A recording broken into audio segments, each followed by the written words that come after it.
Hi, I'm Tanya, and I'm going to read you a story about the birth of the gods. At first, according to ancient Greeks, there were no gods or people, no day or night, no planets or stars. There was just nothingness that stretched on forever and ever. Then, out of nowhere, the earth appeared. She was beautiful, with a curved shape and a warm heart. A split second later, the sky came into being. He was everything she was not.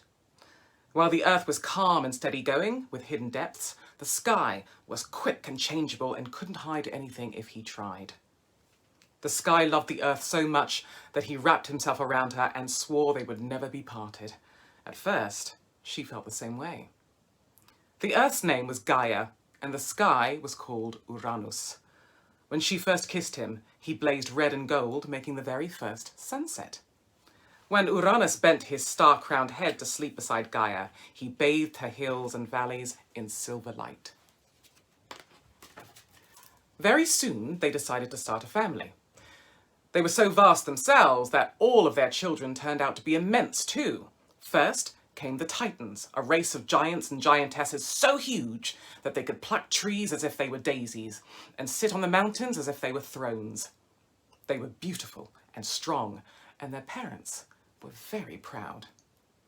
Next, Gaia gave birth to 3 Cyclops, stout, ugly giants who each had just one large, bulging eye.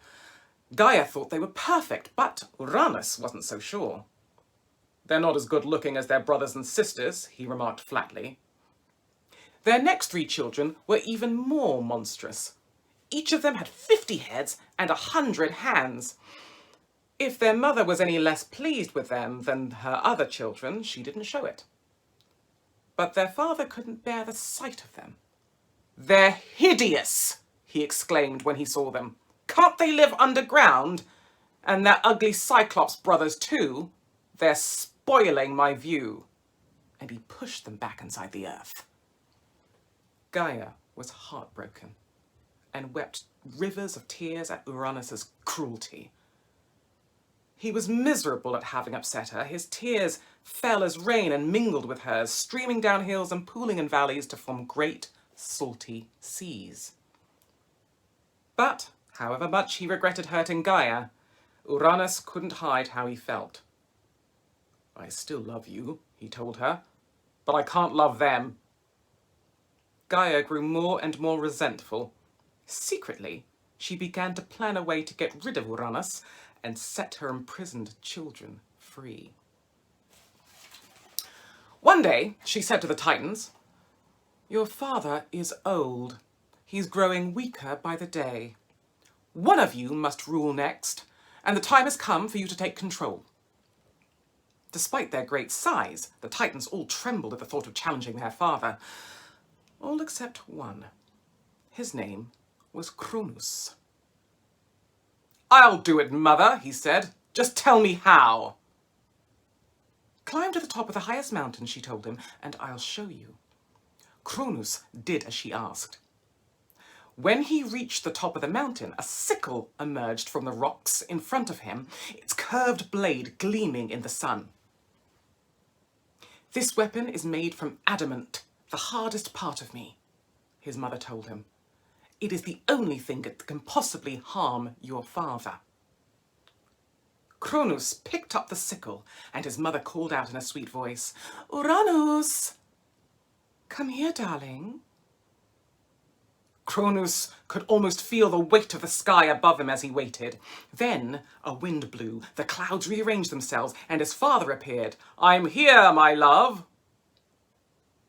Cronus swung the sickle with all his might. The blade flashed as it sliced through the sky. Uranus's gasp of pain rang out across the universe, and he was separated forever from the earth. Cronus knew that he had overthrown his father, and he watched triumphantly as Uranus's face began to fade. "It comes to us all," Uranus said sadly. "One day you will give way to your own child." "Never!" cried Cronus, full of confidence of youth.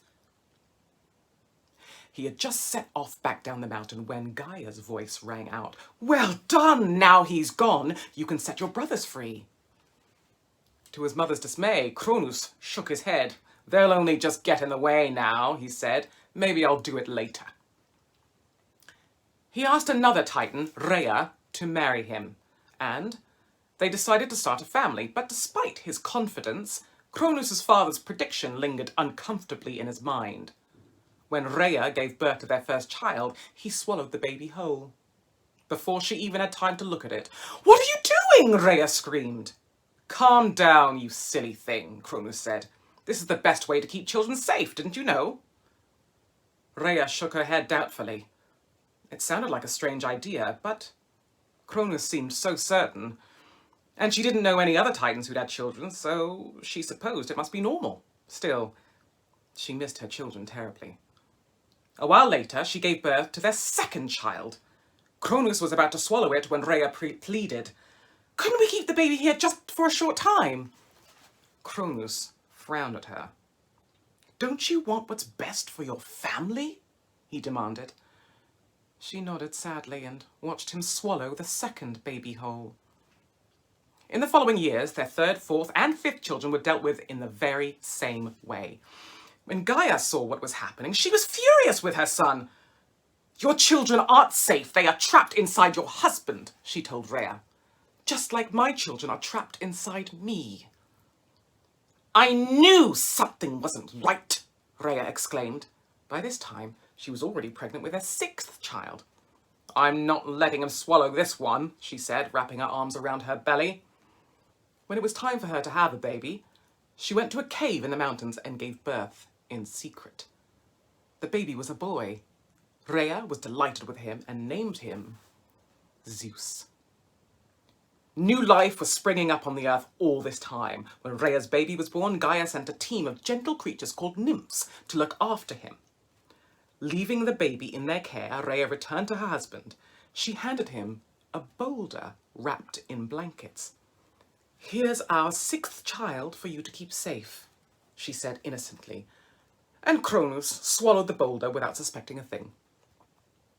The baby Zeus was so powerful that his cry shook the very mountains, but nymphs standing guard outside the cave caught them in soft clouds so that his father wouldn't hear. Those inside the cave comforted him with songs and fed him on milk and honey. Rhea visited her son whenever she could. She told him all about his grandparents and about his father and what he'd done. Zeus grew up very quickly, and as soon as he was old enough to leave his hiding place, he went to see his father. "Who are you?" Cronus asked the youth, who was glaring at him with a thunderous expression. Without word of an explanation, Zeus punched Cronus so hard in the stomach. "Your time's up, father," he said. The giant doubled over, and out of his gaping mouth sprang the boulder he'd swallowed, followed by 5 of his children, now fully grown.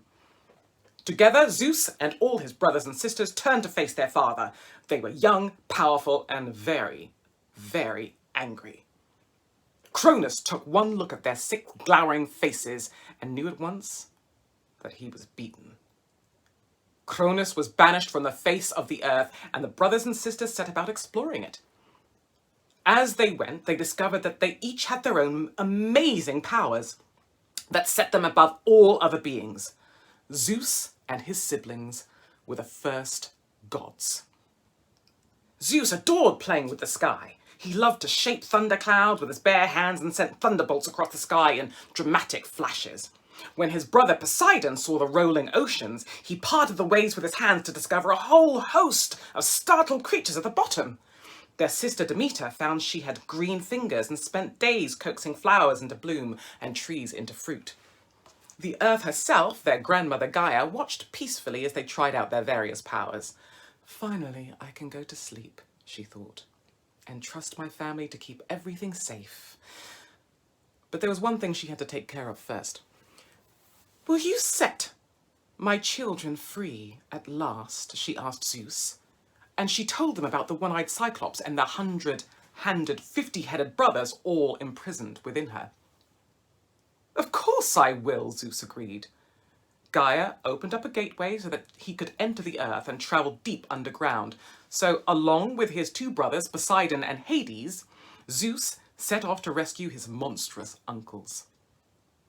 Deep inside, they discovered a whole different world to the one above. It was lit with an eerie light instead of the sun, and its fields were full of gemstones rather than flowers. "It's wonderful down here," said Hades. "I feel right at home. Let's call it the underworld." Even further down, there was a series of warm, pitch-black caverns. Here they found the 100-handers. Although these monsters were pleased to hear that they were free, they'd grown to liking the underground, so they decided to stay. "In that case, you can be guardians of this place," suggested Zeus. "We'll make it a dungeon for those who have done terrible things in their lifetimes." The 100-handers agreed, and the caverns they guarded came to be known as Tartarus. Next, Zeus and his brothers went to find the Cyclops. They had made their home in the gleaming seams of metal beneath the mountains, but were terribly squashed and unhappy there. Overjoyed to be set free, they followed the three gods back up to the Earth's surface. Once the rescue was complete, Zeus decided the next thing to be done was to divide up his father's kingdom between his brothers and sisters. He took the heavens for himself and asked his most beautiful and loyal sister, Hera, to join him. She became the goddess of marriage and faithfulness. Poseidon was given the oceans to rule, and Hades, the underworld. Demeter's role was to tend all growing things. Their younger sister, Hestia, didn't want a realm to rule, so it was agreed she would look after the hearth and home. The Cyclops were so grateful to the gods that they presented them with gifts. Poseidon received a trident to help him control the oceans.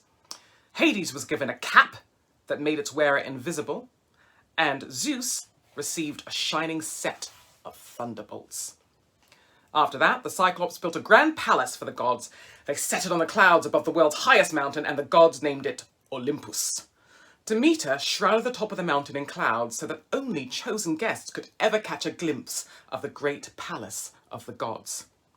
Meanwhile, down below, ordinary men and women were being born and living their lives like tiny ants beneath the gods' powerful gaze.